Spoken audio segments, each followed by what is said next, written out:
Hello बच्चों, कैसे हो आप लोग।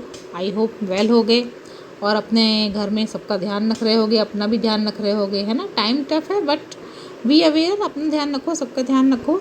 और ज़िंदगी गाड़ी थोड़े दिन के लिए एक स्टेशन पे रुकी हुई है, कोई बात नहीं, थोड़े टाइम बाद उसको मूव भी करना ही है, ठीक है। तो तब तक अवेयर रहिए आप लोग, अपने घर पे रहिए, स्टे सेफ, स्टे होम। चलिए, तो आज हम लेते हैं इथाइल ब्रोमाइड कंपाउंड। हमने कल बोला था बेटा करेंगे, तो आज की क्लास थोड़ी सी लंबी होने वाली है। रीज़न, क्योंकि इथाइल ब्रोमाइड बेटा आज हम स्टार्ट करके पूरा कंपाउंड आज ही एक ही दिन में लेने वाले हैं। थोड़ा सा पानी वानी, पेन और कॉपी लेकर के बैठना, समझना इसको आराम से। इस पे क्वेश्चंस आते हैं, बोर्ड एग्जाम्स में काफ़ी क्वेश्चंस आते हैं। लॉन्ग क्वेश्चन भी आता है कि इथाइल ब्रोमाइड के निर्माण की विधि या फिर प्रयोगशाला विधि आप लिखिए और उसके साथ में 2 रिएक्शंस दीजिए, ये आ जाता है। कभी कभी इसके उपयोग पूछ लेते हैं, कभी कभी इसकी नेमिंग रिएक्शन पूछ लेते हैं कि इस चीज़ से इसको बनाइए कैसे होगा, या पूछ लेते हैं वुड्स रिएक्शन किसे कहते हैं, ठीक है, या पूछ लेते हैं इसका एम्पिरिकल फॉर्मूला क्या होता है। कई टाइप के क्वेश्चन इसमें से बनते हैं, तो इसको आप लोग बहुत ध्यान से करिएगा और थोड़ा ध्यान से लेकर के इसको प्रिपरेशन करते हुए चलिएगा इसकी, ठीक है। चलिए, तो अपना ध्यान, कंसंट्रेशन बिल्कुल अवेयर रहिए और स्टार्ट करिए। इथाइल ब्रोमाइड, जिसको हम ब्रोमोइथेन भी बोलते हैं, ठीक है। इसका फॉर्मूला होता है आपका C2H5Br। C2H5Br ये हमारा इसका फॉर्मूला होता है। अब इसका जो एम्पिरिकल फॉर्मूला होता है, यानी कि इसको हम बोलते हैं आणविक सूत्र, वो होता है हमारा बच्चों CnH2n+1x। CnH2n+1x। इसे हम किस तरीके से कर सकते हैं, देखिए, अगर C का हमने 2 रख लिया तो C2, N की वैल्यू 2 रख ली, यहाँ पे H आपका हो गया 2 × 2 + 1 यानी कि 5, 2 2 4 और 1 5, और यहाँ पर आपका हो गया Br। आगे सेम Cl भी हो सकता है, I भी हो सकता है, F भी हो सकता है, ठीक है। यानी कि आपका जो यहाँ पर हेलो एल्केन है उसका फॉर्मूला, ये इथाइल ब्रोमाइड का जो फॉर्मूला है वो ये वाला होता है। हेलो एल्केन्स का जो फॉर्मूला होता है वो ये वाला होता है, हेलो एल्केन्स का, ठीक है। चलिए, तो इसके बाद में अब हम इसको लेकर के स्टार्ट करते हैं बच्चों। अपना कंपाउंड किस तरीके से आप करेंगे, सबसे पहले हम इसमें लेते हैं बेटा मेथड ऑफ प्रिपरेशन, यानी कि इसके निर्माण की विधि, किस तरीके से इसको हम बनाएंगे। मेथड ऑफ प्रिपरेशन, या आप लिख सकते हैं निर्माण की विधियाँ। अलग अलग टाइप से बेटा इसमें निर्माण की विधि होती है। सबसे पहली विधि जो है वो है आपकी इथाइल अल्कोहल से। सबसे पहली विधि आपकी बच्चों इथाइल अल्कोहल से है। इसमें मैंने, आप कहोगे मैंने लैंग्वेज नहीं दी। लैंग्वेज क्यों नहीं दी, उसका रीज़न ये है बेटा कि जैसे आपसे अगर कहा जाए कि आपको मेथड पता है तो आप लैंग्वेज खुद से लिख सकते हैं। इसमें मोस्ट इम्पॉर्टेंट होता है कि आपको रिएक्शंस आनी चाहिए। रिएक्शंस अगर आप प्रॉपरली करते हो तो लैंग्वेज खुद से लिख सकते हो। फॉर एग्ज़ाम्पल, जैसे आपसे कहा जाए कि बच्चों चाय बनाने की विधि लिखो, तो आपको पता है कि वी नीड वाटर, है ना, वाटर प्लस चाय की पत्ती प्लस शुगर, और आफ्टर गिविंग टेम्परेचर जब बॉयल आ जाता है देन वी ऐड मिल्क, और आपका प्रोडक्ट जो बनता है वो टी बनता है। सेम केमिकल रिएक्शंस आपकी होती हैं कि आपको अगर रिएक्शंस लर्न हैं कि क्या क्या आपने ऐड किया, क्या क्या बन रहा है, कहाँ टेम्परेचर दिया, तो आप उसकी जो लैंग्वेज है वो सेल्फ ही लिख सकते हैं। तो हम यहाँ पर रिएक्शंस पे कंसंट्रेट करते हैं बच्चों। इथाइल अल्कोहल की रिएक्शन है, तो इथाइल अल्कोहल की रिएक्शन हम किससे कराएंगे, इथाइल अल्कोहल की रिएक्शन हम करा रहे हैं हाइड्रोजन ब्रोमाइड से, ठीक है। हाइड्रोजन ब्रोमाइड से इसकी रिएक्शन कराने पर किसकी प्रेजेंस में, कंसनट्रेट H2SO4 की प्रेजेंस में इसकी रिएक्शन कराने पर हमको इथाइल ब्रोमाइड और वाटर मिलता है, ठीक है। फिर से समझिए आप इस चीज़ को, इथाइल अल्कोहल की reaction in the presence of concentrate H2SO4। बहुत इजीली, कोई नहीं, आप हिंदी इंग्लिश में मिक्स लिखो, कोई आपको मना नहीं करने वाला है, दोनों लैंग्वेज में आप कन्वर्ट लिख सकते हो, ठीक है। तो इथाइल अल्कोहल की रिएक्शन हाइड्रोजन ब्रोमाइड से in the presence of concentrate H2SO4, या आप हिंदी में बोलेंगे तो कंसनट्रेट H2SO4 की उपस्थिति में कराने पर इथाइल ब्रोमाइड बनता है। और प्लस देखिए यहाँ पर हमने ये हमारा यहाँ पर ये वाटर निकल गया, ठीक है। तो ये हमारा प्लस यहाँ पे वाटर, ये भी हमारा साथ में यहाँ पर बनता है, ये वाटर हमारा इसमें निकल गया। ये हमारी एक विधि हो गई बच्चों।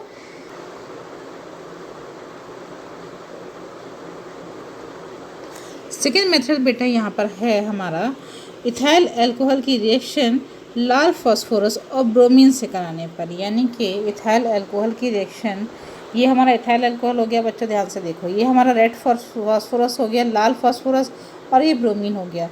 जब इनकी रिएक्शन आपस में कराई जाती है तब भी हमारा इथाइल ब्रोमाइड बनता है।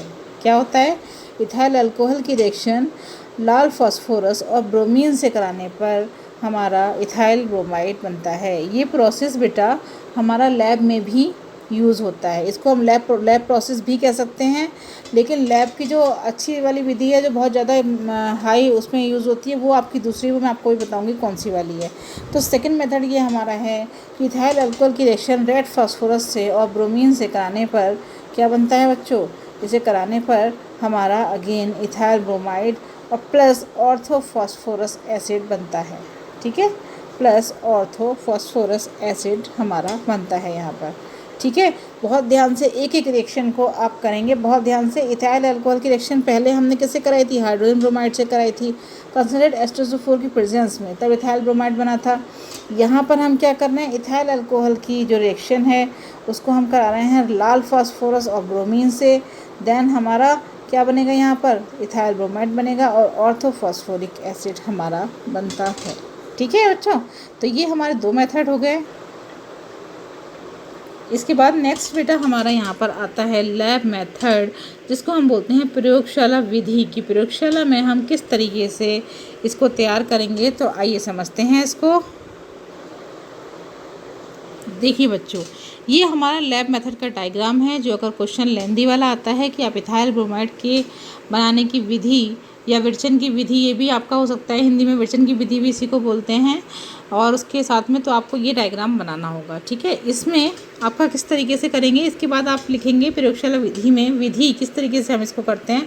तो पहले समझते हैं बच्चों किस तरीके से हम इस चीज़ को कर सकते हैं। ठीक है, तो ये देखिए आप, ये आपका एक फ्लास्क है, जो आपका ये वाला जो फ्लास्क है, इस फ्लास्क के अंदर आपका क्या है? इसके अंदर आपका 30 ml जो है H2SO4 होता है। ठीक है, 30 ml कंसनट्रेट H2SO4 होता है, 40 ml इथाइल अल्कोहल होता है, और 50 ग्राम्स ml में नहीं है, 50 ग्राम्स पोटेशियम ब्रोमाइड होता है। ये तीनों चीज़ें इस फ्लास्क के अंदर हमारी फिल्ड होती हैं इसमें। ठीक है, इसके बाहर जो हमारा ये कटोरा अलग से है फिक्स, देखो ये वाला अलग से जो कटोरा फिक्स है, इसमें हमारी क्या होती है? इसमें हमारी रेत भरी होती है, इसमें हमारी रेत भरी हुई होती है। क्योंकि जब हम टेम्परेचर देंगे, आप लोगों ने केक अभी गर्मी में बनाया होगा बहुत सारा, लॉकडाउन में केक बनाया था बच्चों, तो उसमें हम क्या करते थे? नीचे सैंड बिछाते थे। सैंड बिछाने के बाद उस कंटेनर को रखते हैं। क्यों? क्योंकि सारी की सारी हीट जो है, रेत गर्म होगी, फिर धीरे धीरे सारे बर्तन में एक साथ एक जैसी हीट पहुँचे। ऐसा ना हो जहाँ पे हमारा बर्नर है वहाँ पे तेज़ हीट पहुँचे, हमको सारे में एक सी हीट देनी है, इसीलिए हम रेत का इस्तेमाल करते हैं। ठीक है, तो यहाँ पर इस जो कटोरा है इस फ्लास्क के बाहर, इसमें हमने बच्चों यहाँ पर सब में रेत भरी हुई है। यहाँ से जब टेम्परेचर जाएगा तो पहले इस रेत को गर्म करता है, और ये रेत जब धीरे धीरे सारी गर्म होती है, धीमा धीमा टेम्परेचर इस फ्लास्क में पहुँचता है, और तब हमारी प्रोसेस इसमें स्टार्ट होती है। ये गर्म करने पर धीरे धीरे फिर हमारा इथाइल ब्रोमाइड बनता है, और इथाइल ब्रोमाइड बनने के बाद वेपराइज होता है। वेपराइज होने के बाद यहाँ पर आता है। अब यहाँ पर क्या होता है? यहाँ हमारा इस ट्यूब के चारों ओर ये संघनित्र होता है। संघनित्र का मतलब क्या होता है? कंडेंसर, यानी कि इसके चारों ओर एक ट्यूब लगी हुई होती है जिसमें आपका पानी घूमता रहता है। ठीक है, अब पानी उसमें रोटेट करेगा, उसका मतलब क्या होता है कि वो उस चीज़ को ठंडा कर रहा है। पानी किसी भी चीज़ पे हम डालते हैं, गर्म चीज़ पे, तो वो उसको ठंडा करता है। इस ट्यूब के चारों ओर जिसमें आपकी वाष्प जा रही है, इसके चारों ओर आपका कंडेंसर होता है, यानी कि पानी उसमें घूम रहा होता है।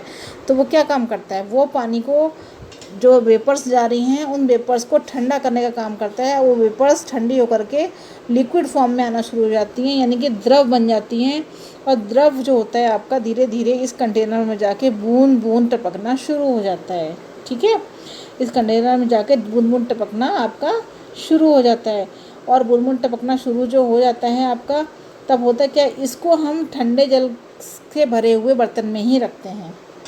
इसको हम जो बर्तन में रखते हैं उसमें ऑलरेडी हमने एक कूलेंट, यानी कि ठंडा पानी भरा हुआ होता है। और उसका कूलेंट हमने क्यों भरा हुआ होता है? क्योंकि ये जो होता है बेटा थोड़ा सा ऑयली फॉर्म में होता है। समझना इस बात को, ठीक है? थोड़ा ऑयल फॉर्म में होता है, तो आपको पता है कि अगर हम इसमें पानी में ऑयल डालते हैं तब क्या होता है? वेरी गुड, वो आपका ऑयल ऊपर की तरफ तैरने लगता है, यानी कि नीचे पानी होगा, ऊपर की सतह पर आपका ऑयल होगा। तो हम ठंडे पानी के बर्तन में इसको करते हैं, और ये ड्रॉप बाय ड्रॉप टपक के पानी के ऊपर वाली सतह पर इकट्ठा हो जाता है। और इसको अलग करने के लिए फिर हम क्या करते हैं? इसको अलग करने के लिए हम इसको वॉश करते हैं। किससे वॉश करेंगे? Na2CO3 से इसको वॉश करते हैं सॉल्यूशन से। और वॉश करने के बाद में फिर इसका जो ड्राई हमारा CaCl2 होता है, ड्राई CaCl2 होता है बेटा, उससे हम इसको सुखाते हैं, यानी कि ड्राई करते हैं इसको, और उसके बाद में इसका डिस्टिलेशन कर लेते हैं। डिस्टिलेशन आप लोगों ने पढ़ा था फर्स्ट ईयर में, क्या था? डिस्टिलेशन के थ्रू हम अलग अलग लिक्विड्स को अलग अलग टेम्परेचर पे गर्म करके उनको सेपरेट करते हैं। तो यहाँ पर हम ये प्रोसेस के लिए दो चीज़ें ऐड करी हमने इसको निकालने के बाद। पहली चीज़ थी आपकी Na2CO3, सेकेंड चीज़ थी आपकी CaCl2, ठीक है, निर्जल CaCl2। इन दोनों चीज़ों से हम इसको अलग करने के बाद में सेपरेट कर लिया और हमारा इथाइल ब्रोमाइड हमको मिल जाता है। आई थिंक आपको समझ में आया होगा बच्चों, और नहीं आया तो 2 बार 3 बार देखना, आपको आराम से ये चीज़ समझ में आ जाएगी, ठीक है। तो चलिए फिर इसकी अब हम रिएक्शंस देख लेते हैं बेटा। ये रिएक्शंस इसमें हुई बेटा, सबसे पहले देखिए हमारा पोटेशियम ब्रोमाइड और कंसनट्रेट H2SO4 था, ये मिला आपस में, और इसने मिलने के बाद में आपका पहले बना है KHSO4, ठीक है। KHSO4 आपका जो बनता है, KHSO4 और HBr बन गया। उसके बाद में इसका जो HBr था, ये HBr आपका इससे रिएक्शन करता है इथाइल अल्कोहल से, जो इसी में मिक्स था 40%, ठीक है। उससे रिएक्शन करने के बाद में HBr क्या करता है, अगेन आपका HBr जो होता है वो यहाँ से वाटर को रिमूव कर देता है। वाटर को रिमूव करेगा और आपका क्या बन जाएगा, आपका बन जाएगा इथाइल ब्रोमाइड, जो कि हमको इसमें चाहिए था, ठीक है। तो ये 2 रिएक्शन हमारी इस प्रयोगशाला विधि की रिएक्शंस हैं। तो प्रयोगशाला की विधि हमारी अभी यहाँ पर कंप्लीट हो गई है। चलिए अब इसके आगे हम ज़रा पढ़ लेते हैं। चलिए इसमें आते हैं बेटा अब हम फिजिकल प्रॉपर्टीज़ पे, यानी कि भौतिक गुण। हमारे इथाइल ब्रोमाइड के भौतिक गुण कौन कौन से होते हैं? सबसे पहली चीज़ ये कलरलेस होता है, लाइक रिफाइंड जैसे और भी चीज़ें होती हैं आपकी, तो कलरलेस होता है। सेकंड चीज़ इसकी कि ये मीठी स्मेल होती है, इसकी स्मेल थोड़ी मीठी मीठी सी लगती है हमको, ठीक है, मीठी स्मेल होती है। कलरलेस होता है, लिक्विड होता है, ये तो हमने पढ़ा भी, तेल की फॉर्म में होता है तो लिक्विड होता है, ठीक है। सेकंड थिंग वेपराइज लिक्विड है, यानी कि इसको हम भाप बना सकते हैं, तभी तो अलग अलग टेम्परेचर पे इसको वेपर्स करके हम इसको सेपरेट किया था ना हमने अभी जो प्रयोगशाला विधि पढ़ी थी उसमें। तो इसको हम वेपराइज कर सकते हैं, यानी कि ये एक वाष्पशील द्रव है, ठीक है। Next thing soluble inorganic compound, यानी कि हमारे जितने ईथर और इस टाइप के कंपाउंड होते हैं उनमें ये घुल जाता है, ईथर में घुल जाता है। और अभी हमने ठंडे पानी के बर्तन में लिया था, उसमें क्या हुआ था, ऊपर की तरफ तैरा था। अभी हमने पढ़ा था कि तेल जैसा होता है तो ऊपर की तरफ ये तैर गया था।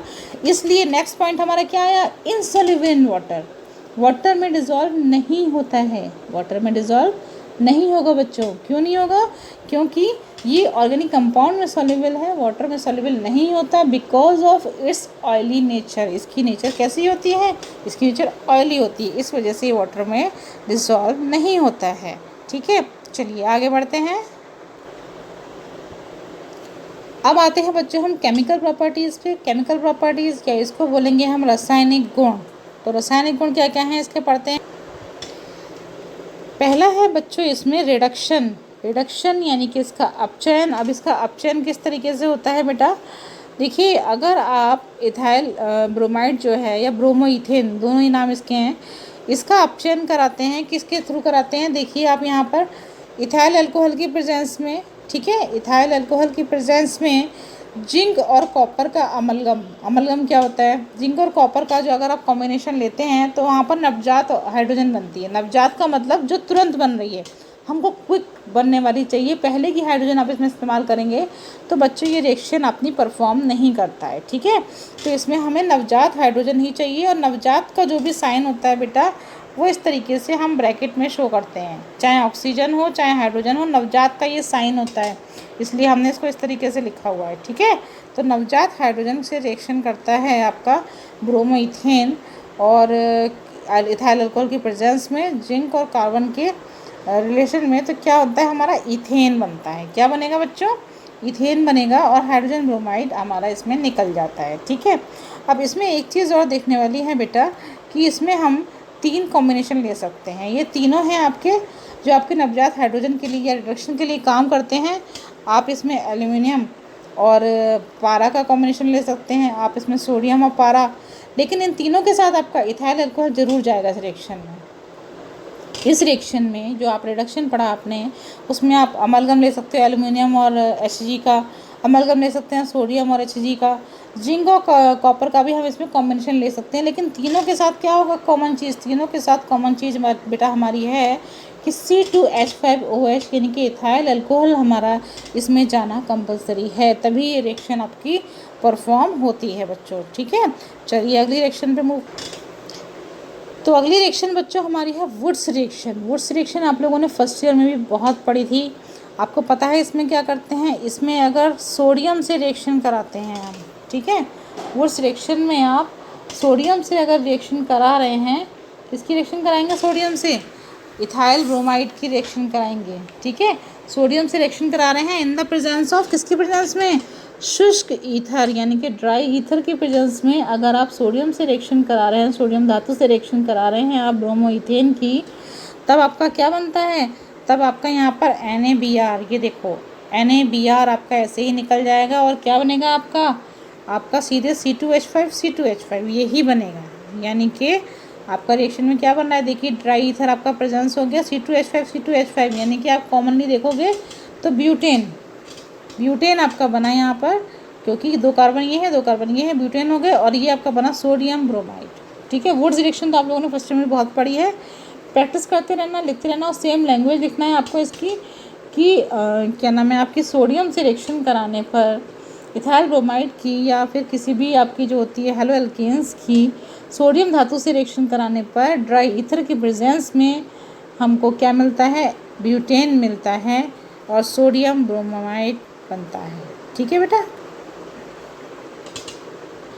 नेक्स्ट है बच्चों हमारी Friedel craft reaction. Most important reaction है, बहुत पूछी जाती है, नाम से भी आ जाती है। फ्रीडल क्राफ्ट के बारे में बताइए, फ्रीडल क्राफ्ट की रिएक्शन बताइए। तो फ्रीडल क्राफ्ट की रिएक्शन क्या होती है, जब आप बेंजीन की रिएक्शन, ठीक है, बेंजीन की रिएक्शन जब आप ब्रोमोइथेन से करेंगे इन द प्रेजेंस ऑफ निर्जल AlCl3, इसे आप इंग्लिश में लिखोगे तो अनहाइड्रस AlCl3 होता है, इसकी प्रेजेंस में अगर आप इसकी रिएक्शन करेंगे तब क्या होता है, तब आपका यहाँ पर इथाइल बेंजीन बन रहा है, इथाइल बेंजीन बनता है और हाइड्रोजन ब्रोमाइड निकल जाता है। ठीक है, बहुत इजी है, आप अपनी लैंग्वेज में यही लिखेंगे कि जब बेंजीन की रिएक्शन ब्रोमोइथेन से कराते हैं निर्जल AlCl3 की प्रेजेंस में तो इथाइल बेंजीन बनता है और हाइड्रोजन ब्रोमाइड निकल जाता है। चलिए आगे बढ़ते हैं। अगली रिएक्शन बच्चों हमारी फ्रैंकलैंड रिएक्शन है। फ्रैंकलैंड रिएक्शन आप हिंदी में भी इसको लिख सकते हो, इंग्लिश में भी लिख सकते हो, कोई दिक्कत नहीं है। फ्रैंकलैंड रिएक्शन है, इसको आप कंडेंसेशन के नाम से भी पढ़ते हैं। कंडेंसेशन अगर पूछेंगे कि आप इसका ब्रोमो इथेन का कंडेंसेशन बताइए या इसको हिंदी में संघनन बोलते हैं, तब भी यही रिएक्शन होगी। फ्रैंकलैंड रिएक्शन के नाम से पूछेंगे तब भी यही रिएक्शन होगी। बहुत ईजी रिएक्शन है, कोई दिक्कत नहीं है बेटा। ब्रोमोइथेन की आपको जिंक से रिएक्शन करानी है ड्राई ईथर की प्रेजेंस में।